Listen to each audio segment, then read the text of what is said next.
ايه رأيكم بقى في الجمال والحلاوة دي؟ احلى هرم حمام عندي انا وبس. ما ولا تقولوا بقى حمام فلان ولا حمام علان. يلا بينا نشوف طريقة الحمام ده اتعمل ازاي والحشوة بتاعته اللي زي السكر. يلا بينا، اهلا بيكم في قناة وصفة شيماء. يلا بينا نقدم وصفتي النهاردة عبارة عن حمام محشي بحشوة الرز. فيلا بينا نشوف هنعملها ازاي. ما تنسوش اللايك والشير والكومنت الجميل، ونصلي على سيدنا محمد عليه افضل الصلاة والسلام، وندخل على الوصفة الجبارة قوي قوي قوي. معايا حوالي من نص كيلو بصل. هفرمه في الكبة كده، عايزة تخرطيه على ايدك براحتك. المهم في الكبة ما تنعميهوش قوي. خلاص. نص كيلو بصل. الحشوة بتاعة الحمام بتحب البصل اليامة، وبتحب الفلفل الأسمر اليامة، وبتحب جوزة الطيب. خلاص هفرم معاكم هنا البصل زي ما انتوا شايفين. فرم بس فرم خشن. اهو. متنسوش بقى اللايك والشير والكومنت الجميل لقناتي وصفة شيماء، عشان انزل لكم كل الوصفات الجميلة اللي تعجبكم وتحوز على اعجابكم ان شاء الله. هنا هحط زيت في الحلة، وهبتدي بقى ايه انزل بالبصل. حطيت زيت وهنزل تاني بشوية زيت، حوالي من ربع كوباية زيت او اقل شوية. وهبتدي انزل نسيت الكبد والقوانص.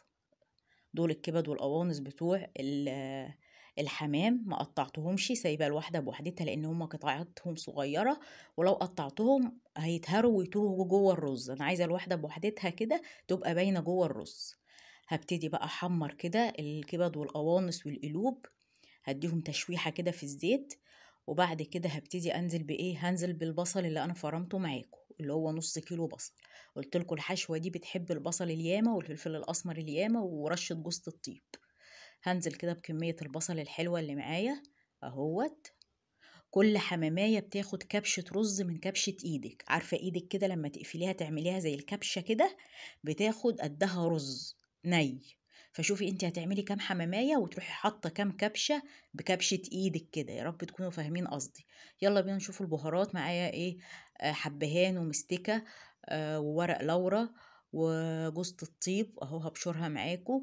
وفي ملح وفلفل اسمر وملح مبهر اللي هو فيه شطه وكمون وكزبره ناشفه و... وبس. هقول البهارات تاني.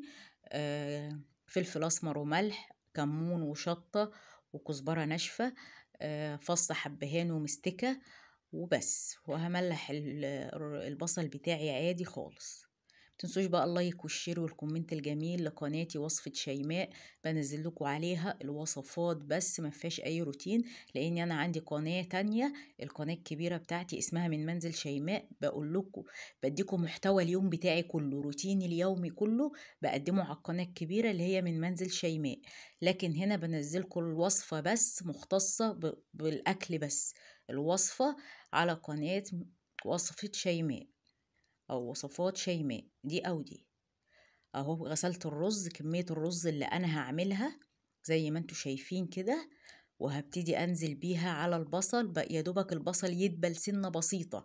انا مش عايزة البصل يتحمر. يبقى انا حطيت مادة دهنية زيت، ونزلت عليها بالكبد والقوانص حطيتها تشويحة. وبعد كده نزلت عليها بالبصل وبالبهارات، حبهان ومستكة ورق لورا فلفل اسمر وملح. ملح المبهر بتاعي. وبعد كده نزلت عطيتهم تشويحة بردك. وصفرت البصل سنة طرى كده. ورحت نازلة بكمية الرز اللي أنا عارفة عدد يعني كمية الرز على عدد الحمام اللي أنا هحشيه. أهو كده. ومزودة شوية لأن احنا بنحبه ناكلوه جنب الحمام.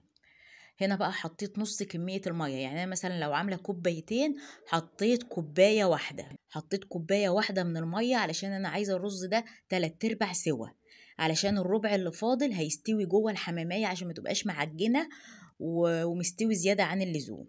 اهو يا حبايبي. وهسيبه بقى اوطي عليه النار لغاية لما يستوى براحته.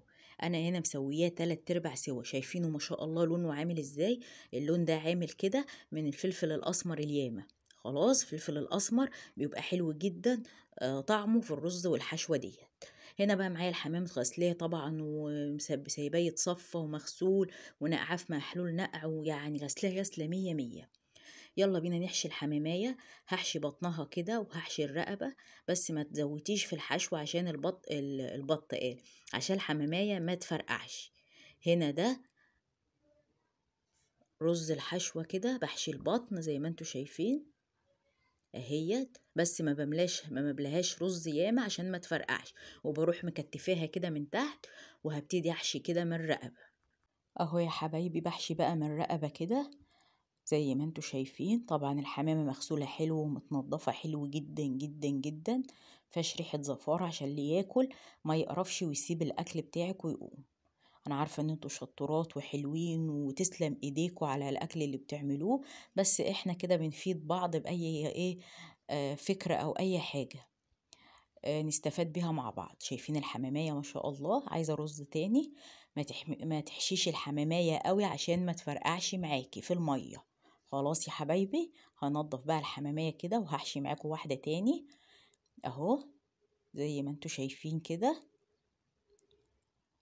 هنا هخدت المية وهحطها على النار علشان تغلي معايا، على ما احشي الحمام، وعلى ما احشي الحمام تكون المية غلي. اهو يا حبايبي هحشي تاني معاكم حمامية كده. بحشي البطن اهوت، وفتحة البطن بتبقى فتحة صغيرة علشان ما تنزلش الرز منها.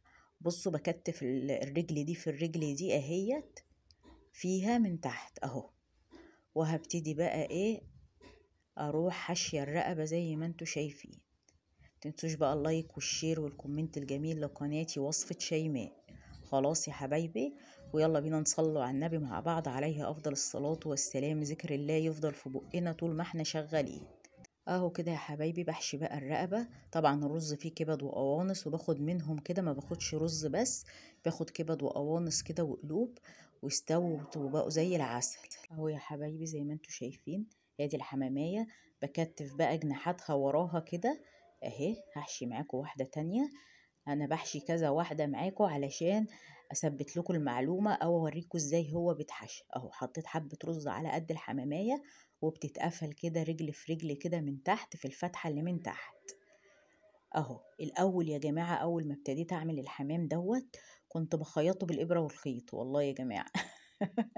بس بقى بعد مع الممارسة بقى وان انا بعمله كده، فالحمد لله بقيت اعمله من غير اي خيط ولا ابرة، بكتفه كده وبيطلع ما شاء الله زي العسل. وهتشوفوه ان شاء الله في اخر الروتين او في اخر الوصفة. معلش كلمة الروتين في لساني علشان القناة التانية. متنسوش بقى القناة التانية من منزل شيماء فيها روتينات جبارة. يلا روحوا شوفوها بقى وقولوا لي واكتبوا لي في التعليقات ان انتوا من حبايبي من قناة وصفة شيماء، خلاص من القناة التانية. بصوا الحمامية ما شاء الله حجمها حلو ومش صغير. هنا بقى حشيت الحمام كله ما شاء الله اهوت، شكله كده يجنن. هرم الحمام، انتوا عارفين طبعا هرم الحمام ده فين. انا هرم الحمام جبته عندي في الشقة. شفتوا بقى اهو ما شاء الله، بالهنا والشفا على اللي اكل منهم. يلا بينا بقى نروح نشوف اهو بقول لكم بصوا الدراع ده بكتفه كده ورا كده في الظهر عشان يديني الشكل ده. انا بحاول اديكم كل فكرة في الحمامية علشان يبقى كل حاجة قلتها لكم. اهو يا حبايبي هنزل بقى في المية اللي غليت اللي هسلق فيها الحمام بحبهان ومستكة وورق لورا وطماطم وبصل. يبقى دي الشوربة. انا ببهر الشوربة اللي هسوي فيها او هسلق فيها الحمام. حطيت بصل وطماطم وورق لورا وحبهان ومستكة، وهبتدي انزل بالحمامية. طب الحمام هنزله ازاي يا شيماء؟ هنزله على ظهره، مش على بطنه وعلى صدره الحتة اللي انا حشيها، لا على ظهره، عشان لو حطيتيها على صدره هتفرقع معاكي، لان الجلدة خفيفة مش هتستحمل سخونية المية. خلاص يا حبايبي، دي برضو تركة مهمة جدا في سلق الحمام. انت لازم تنزليه على ظهره والمية تكون بتغلي، توطي النار بعد ما هي غليت وتروحي نازلة بالحمام على ظهره، علشان لو نزلتي بيه على صدره هتفرقع لان الجلدة خفيفة. هنا ما شاء الله الحمام كان استوى. اول ما ياخد غلوة في المية بوطي عليه وبسويه على نار هادية. الحمام بيستوى على نار هادية يا جماعة علشان او متوسطة، من متوسطة لهادية علشان ما يفرقعش معاكم. ما شاء الله طلعوا كله معاكم مفهوش ولا واحدة مفرقعة، عشان انا وطيت النار عليه، وعلشان كمان حشيه حبة قليلين. هنا بقى بعد ما طلعته ابتديت احمره، حطيت حبة زيت على معلقة سمنة، وهبتدي احمره كده زي ما انتوا شايفين، هيديني اللون الحلو الجلد الجميل. الله على الجمال، تسلم ايدك يا بنتي يا شوشو. ايه رأيكم بقى في الجمال والحلاوة دي؟ كنت طبعا عاملة صينية رقاق باللحمة المفرومة، هنزلها لكم برضو ان شاء الله. وادي الحمام بتاعي، دي اصغر حمامية في الحمام، اما بقية الحمام كله كبير ما شاء الله، دي اصغر واحدة. متنسوش اللايك والشير والكومنت الجميل لوصفة شيماء قناتي هنا، واقول لكم في رعاية الله، يا رب الحمام يعجبكم.